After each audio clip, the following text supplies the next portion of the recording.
Hello tout le monde, j'espère que vous allez bien. Bienvenue dans cette nouvelle vidéo. Avez-vous déjà fait votre bucket list des voyages à faire au moins une fois dans sa vie ?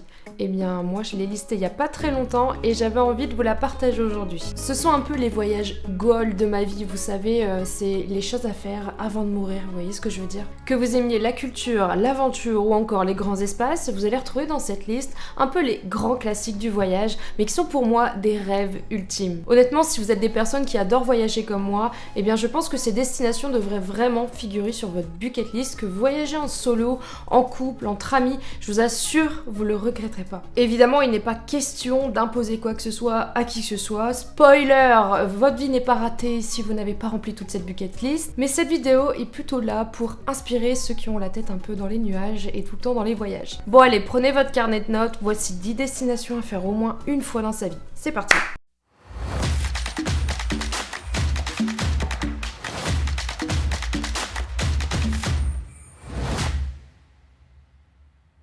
Nous commençons avec un site qui vous fera vivre une expérience unique. Allons visiter les temples de Bagan en Birmanie. Lors d'un séjour au Myanmar, une visite de Bagan fait partie des voyages incontournables. Là, plus de 2000 pagodes, temples et monastères de briques rouges s'étendent à perte de vue au milieu de la végétation. Construits entre le Xe et le XIVe siècle, plusieurs de ces monuments sont encore très vénérés par la population. Un voyage hors du temps dans un décor sacré à couper le souffle. Bagan s'admire des heures durant, depuis les lumières de l'aurore jusqu'à celles du crépuscule. Une aventure unique et inoubliable. Des centaines de temples et pagodes s'étendent à perte de vue dans la plaine sur la rive orientale d'Irrawaddy. Le site est superbe en prenant de la hauteur. Entre octobre et mars, un vol en montgolfière vous laissera un souvenir mémorable. L'origine du site de Bagan remonte au XIe siècle et depuis, jamais l'endroit n'a été déserté. C'est un haut lieu de pèlerinage depuis des siècles. Autrefois capitale du premier empire birman, ce lieu mystique est parsemé de plus de 10 000 temples, pagodes et monastères et ont été érigés sur cette plaine de 100 km². L'âge d'or de Bagan s'est achevé en 1287 lorsque le royaume a été envahi et saccagé par les Mongols. Il reste aujourd'hui 2834 monuments à Bagan, dont de nombreux sont en ruine. Il faut savoir que seulement quelques dizaines de temples sont régulièrement entretenus. Bagan est peu restauré et n'a pas toujours respecté les règles de l'UNESCO, ce qui lui a valu de ne pas être inscrit au patrimoine mondial pendant des années. Ce n'est que depuis juillet 2019 qu'il a été accepté. Enfin. Chaussez vos meilleures baskets et allons parcourir la Grande Muraille de Chine. La Grande Muraille de Chine, le seul monument construit par l'homme et qui, selon les dires, serait visible depuis l'espace. Il faudra que l'on demande des photos à Thomas Pesquet la prochaine fois. N'est-ce pas impressionnant quand on sait qu'elle a été construite morceau par morceau entre le 5e siècle avant Jésus-Christ et le 16e siècle de notre ère? Si l'on compte tous les morceaux de la muraille et qu'on les assemble ensemble, on obtient alors une longueur de plus de 21 km. Mais ce qu'on visite de la muraille de Chine est essentiellement les fortifications datant de l'ère Ming et qui font plus de 8 km de long, environ 7 mètres de haut et entre 4 et 5 mètres de large. La muraille de Chine a été construite par les dirigeants chinois pour protéger leur royaume des dangers extérieurs. Si au départ la Chine n'avait pas beaucoup d'ennemis, la muraille servait surtout à dissuader et rassurer. Mais avec la montée en puissance de certains autres royaumes, comme le peuple Hun de Mongolie, la muraille de Chine se transforma en une véritable fortification nécessaire et efficace pour protéger le royaume. Elle est composée de frontières naturelles comme des montagnes ou des rivières, ainsi que des tranchées et des fortifications ponctuées de tours destinées à la surveillance et d'abris pour se protéger. Et à plusieurs reprises, la Grande Muraille de Chine a été partiellement détruite puis reconstruite. Alors vous êtes prêts à la gravir ? Un site historique en plein milieu de la forêt vierge du Cambodge, partons visiter les temples d'Angkor. Les temples d'Angkor, architecture majestueuse en plein cœur de la forêt vierge du Cambodge, sont classés au patrimoine de l'UNESCO depuis 1992. Angkor fut autrefois la capitale de l'Empire Khmer au Cambodge. Aujourd'hui, ces ensembles de temples et de canaux se visitent. Le site, immense, se situe au nord de Tonlé Sap, au bord de la ville de Siem Reap. Les vestiges de la capitale de l'Empire Khmer, du 9e au 15e siècle, attirent énormément de visiteurs tous les ans. Le site archéologique s'étend sur près de 400 km², dont une grande partie est encore invisible, car totalement ensevelie sous la végétation. Les temples les plus célèbres sont ceux d'Angkor Wat et Angkor Thom, le temple du Bayon et ses centaines de statues, mais il y a encore énormément que vous pourrez croiser au détour des chemins. Le site d'Angkor impressionne par sa superficie, mais surtout par le travail des hommes derrière chaque pierre, un travail titanesque qui nous est livré encore aujourd'hui. Lorsque vous y serez, profitez des conseils d'un guide local qui vous donnera les détails, les explications sur chaque temple, ou bien perdez-vous dans les temples où la nature a retrouvé sa place avec ces immenses fromagers qui envahissent les pierres. Si vous avez de la chance, interrogez les archéologues en pleine restauration pour qu'ils puissent vous en dire plus. La meilleure saison pour s'y rendre est probablement entre octobre et février, car c'est la saison que l'on peut qualifier de saison sèche. Hors de cette période, les températures sont beaucoup plus élevées et les précipitations sont très fréquentes, entraînant un taux d'humidité très élevé. Pensez donc bien à quelle saison vous souhaitez vous rendre au Cambodge. Partons maintenant de l'autre côté du globe et plongez dans la Grande Barrière de Corail en Australie. La Grande Barrière de Corail en Australie est la plus grande barrière de corail au monde. Avec 2000 km le long de la côte de l'Australie, elle est visible depuis l'espace. Elle compte à l'heure actuelle presque 2900 récifs et 900 îles. Le corail est un animal marin des mers chaudes et qui sécrète un squelette calcaire que l'on appelle polypier. Ils vivent en grands groupes et forment leur propre morphologie, créant alors ce que l'on appelle un récif. S'il y a plusieurs récifs coralliens dans le monde, le plus impressionnant est en effet la Grande Barrière d'Australie. Premièrement par sa taille et secondement car elle abrite des centaines d'espèces de la faune et de la flore marine. Celle-ci y trouve refuge et nourriture pour pouvoir y vivre en toute tranquillité. Cependant, la Grande Barrière de Corail est menacée. Le réchauffement des océans ainsi que la pollution engendrée par l'homme détruit petit à petit cet environnement qui a mis des milliers d'années à se former. En vous y rendant, vous pourrez alors observer une des plus grandes merveilles du monde naturel, mais aussi prendre conscience de l'importance d'agir maintenant pour la protection des océans et de la planète. Parce que le monde sous-marin de la Grande Barrière est encore plus beau que dans vos rêves et parce qu'il est urgent de sensibiliser l'homme à sa préservation, vous pouvez plonger dans ces eaux, classées au patrimoine mondial de l'UNESCO et prendre conscience de son immense beauté. Je ne pouvais pas faire cette vidéo sans vous parler d'un événement naturel hors du commun et à voir une fois dans sa vie, les aurores boréales d'Islande. Avec ses étendues inhabitées et ses nuits d'hiver sans fin, l'Islande est la destination idéale pour observer les aurores boréales. Sa proximité avec le cercle polaire arctique, qui traverse la partie septentrionale de l'île, en fait une terre de prédilection pour les amateurs. C'est un spectacle lumineux, des plus beaux qui peut être observé dans le ciel de l'hémisphère nord. Les aurores boréales sont généralement observées à proximité des pôles magnétiques. Les pays scandinaves sont souvent bien placés pour les accueillir. Comme tout phénomène naturel, ils ne sont pas contrôlables et donc le voyageur n'est pas certain de pouvoir en observer. C'est ce qui fait toute la magie de l'instant, lorsque le ciel s'illumine de vert, de violet, de rose ou de bleu. Les aurores boréales les plus fortes s'observent en plein hiver, entre octobre et mars, lorsque la nuit est bien profonde. Et éloignez-vous le plus possible des villes pour les observer, car la pollution lumineuse risque de gâcher le spectacle. L'Islande en hiver, c'est l'assurance de faire connaissance avec de splendides paysages enneigés, des cascades figées dans la glace, des fumerolles et des geysers qui jaillissent de la terre, le tout à la lumière des aurores boréales. Si je vous dis road trip USA Arizona, vous me dites oui, le Grand Canyon est absolument à voir au moins une fois dans sa vie. Vous êtes-vous une seule fois dans votre vie senti tout petit face à la grandeur de la nature? Si cela ne vous est encore jamais arrivé ou bien si vous aimez cette sensation, je vous conseille de vous rendre au Grand Canyon aux États-Unis. Le Grand Canyon, s'il porte ce nom, c'est bien pour une raison. Il est en effet une des plus grandes gorges du monde avec environ 1500 mètres de profondeur et plus de 2 milliards d'années derrière lui. Il fait entre 500 mètres et 30 km de large et serpente sur plus de 445 km. Le Grand Canyon n'est pas seulement géologiquement impressionnant, il abrite aussi une flore et une faune endémiques. Plus de 350 espèces d'oiseaux ont été répertoriées, sans compter les mammifères ou les reptiles. La rive sud demeure la rive la plus populaire et probablement la plus aisée à visiter. Le versant nord, quant à lui, étant plus sauvage et plus rugueux. Situé au nord-ouest de l'état de l'Arizona, il est classé comme parc naturel national américain ainsi qu'au patrimoine naturel de l'UNESCO. Le Grand Canyon, ce sont des paysages à perte de vue sans jamais voir la même chose. C'est encore mieux en vrai, surprenant, unique, immense, vertigineux. Je l'ai admiré de différents points de vue tout au long de la journée. C'est une vraie étape magique lors d'un road trip aux États-Unis.